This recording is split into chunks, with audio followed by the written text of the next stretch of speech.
at iHR Live in Manchester, and I'm meeting the great and the good of the recruitment industry, finding out what they're doing in their businesses to improve how recruitment works, its efficiencies, etc.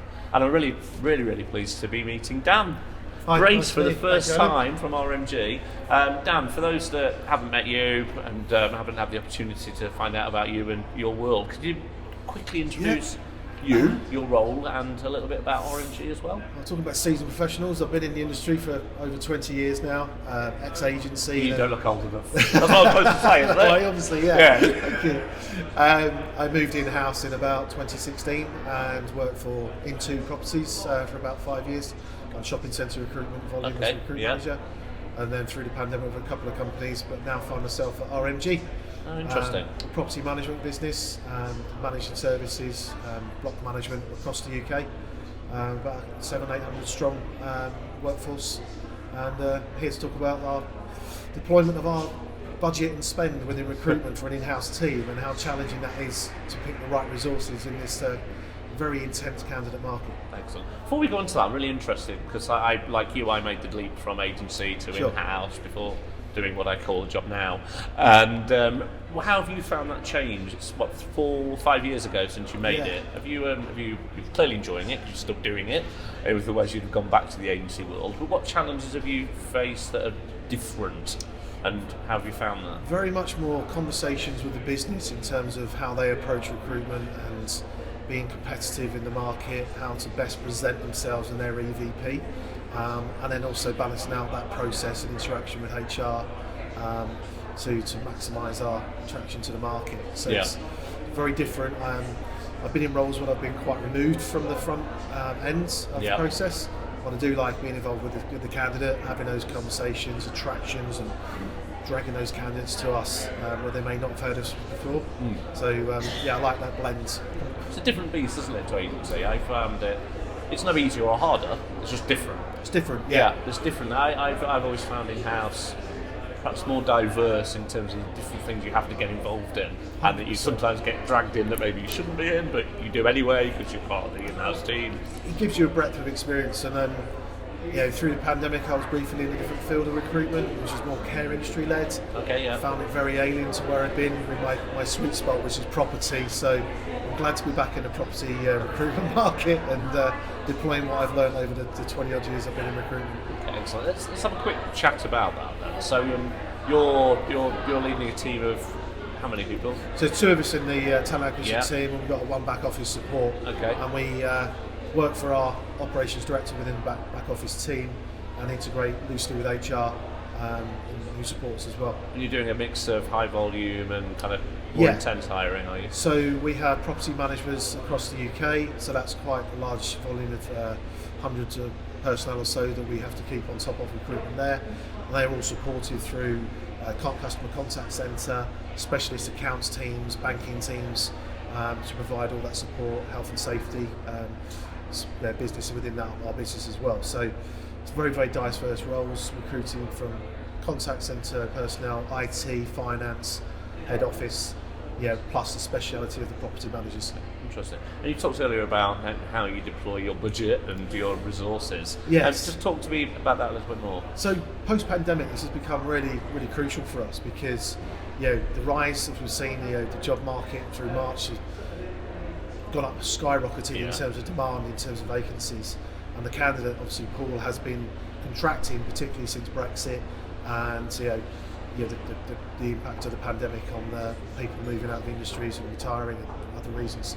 So we're having to really look at our diversity of attraction to market, and that includes the traditional job boards, the likes of Indeed, LinkedIn, and then also looking at other areas, so how to optimise social media to best work for us, and also other areas in terms of global media solutions, so looking at DAX in terms of digital audio advertising, which looks at geotagging locations and actually presenting anyone who's online through digital media, podcasts, or listening to radio on your Alexa or in your car, can programmatic adverts feed an advert into that person depending on their demographic, which we're looking at quite closely because we recruit for a contact centre in our Cheshire office in Northwich. We have a limited pool to draw from, and we find that candidates won't travel at that entry level more than 10 miles for the job. Because of the petrol prices, I think. Petrol prices, incredibly expensive, yeah. So we have to be continuously reinventing ourselves to that market.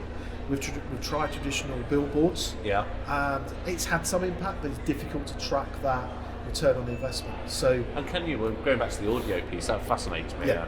I host a podcast, I listen to podcasts all the time, and I hear adverts on other podcasts, but often they're for a product. They're Yes. for a, it might be a HR tech company selling their product. It could be something less, more tangible, like a tin of beans, whatever. Yeah. You'd rarely hear job adverts. It's kind of unusual. So not really, Indeed, who are on Slill all the time, but they're selling the job. but they're selling the concept of concept, Indeed yeah. rather than specific roles. It's something we were looking to potentially trial. We don't know what the impact is going to be. We can see the impressions that they can give to us in a certain postcode. And they can give you that. They right. can give us that. They have that information. Yeah. You then break it down in terms of demographic, where you think it's going to be best deployed. Alongside that, you can also then do the online search optimizations, where if you're searching for a certain product, you'll get the pop-ups on the right-hand side continuously feeding you information. Yeah. So we're looking at that as an option.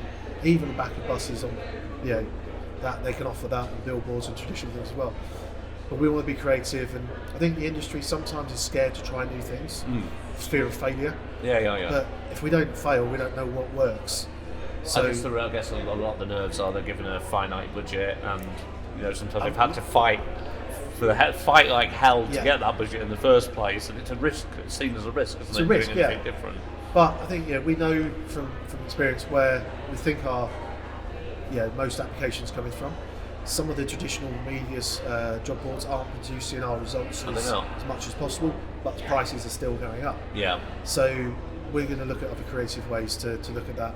There's also looking at things like programmatic recruitment, which we're here today to get some more insight into with some of the presenters today. Yeah, it's So a fascinating topic. I is, spent a couple of years working with the guys at ClickIQ, but more by Indeed. Yeah. They were one of the forerunners of programmatic advertising. But you've got other guys here today who do similar things in that space. You've got Adway as well. Upcast, doing some we're really just interesting talking to. stuff, and Upcast and Bond, etc. Creed, and there's all Yeah, these there's a people ton of out choices, there. yeah. And that's the minefield as an internal recruiter, is that where do I best deploy my resources?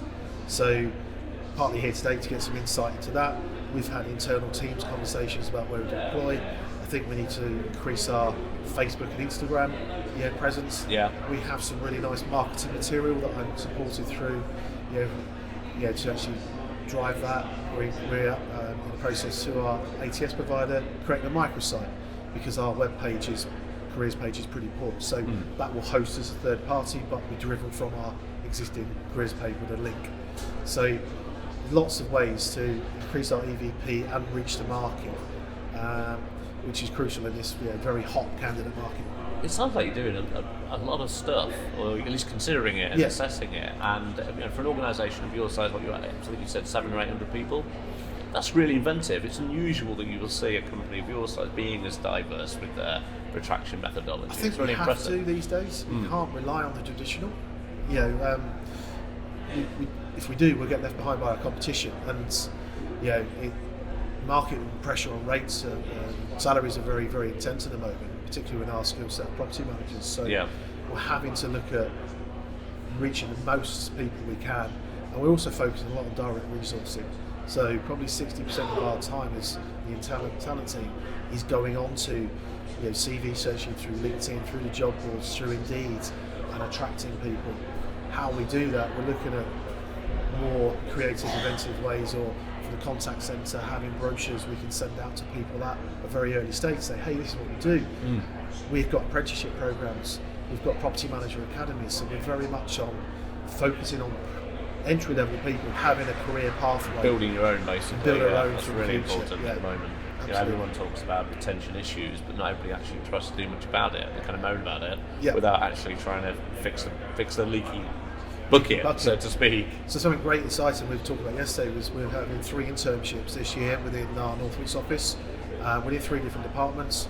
We're working with a company called The Pledge, who will support us with all the universities, and we'll hopefully get some graduates who want to come back for the summer, take an 8 to 12 week internship, and we'll pay them national living wage to do that. and they'll go into some sort of communications department, working in our finance teams, or in the customer contact centre, giving them some real life experience, which is crucial because graduates coming out these days, it's very much about what they can hit the marketplace with. Yeah, it's got to have something tangible, haven't they? Yeah. It's one of the key things when you are being as experimental as you are within your business, you're trying lots of things, is that you've got a real hard way of measuring the effectiveness of Yes. those things. What's your approach to kind of measuring the success of all these different initiatives? That's a hard thing, and that's partly why we're looking at some of the additional support we can get through our ATS provider networks, looking at what they can do to help optimise our systems and reporting better. We are still having some manual issues in terms of reporting, which takes time. Yeah. If we can optimise that better to produce data-driven Proper results. source tracking. Source tracking, and one-click apply, and all that sort Yeah. of thing that we don't quite get with Indeed, and that's just a challenge for us, as it is for most agencies out there.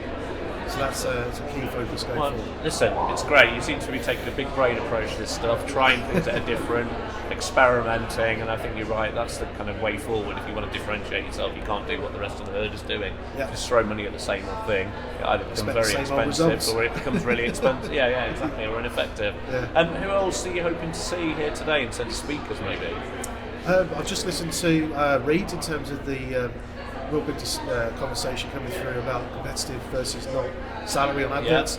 That's a key issue for us to look at as well.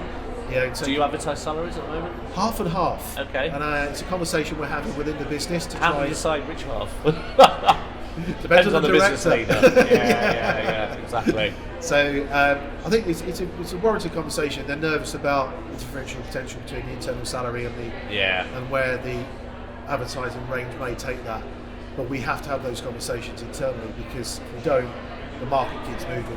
And I think the risk there is if you're scared about, and this applies to everybody, it's not specific to RMG, if you're scared about internal people seeing a salary that you're advertising for people paying, chances are you might lose that person anyway, because they'll see that same salary that another company is advertising, go, ooh, shiny. And they become open to poaching, because others will know what we're earning. There's conversations happening all the time without behind the scenes. Yeah, the directors don't always appreciate. No, it's difficult. Excellent. Listen, Dan, Fantastic. nice to meet you. Brilliant. A pleasure. Thank you, and thanks for your time and have a good day. Thank you. Right, take care. Cheers.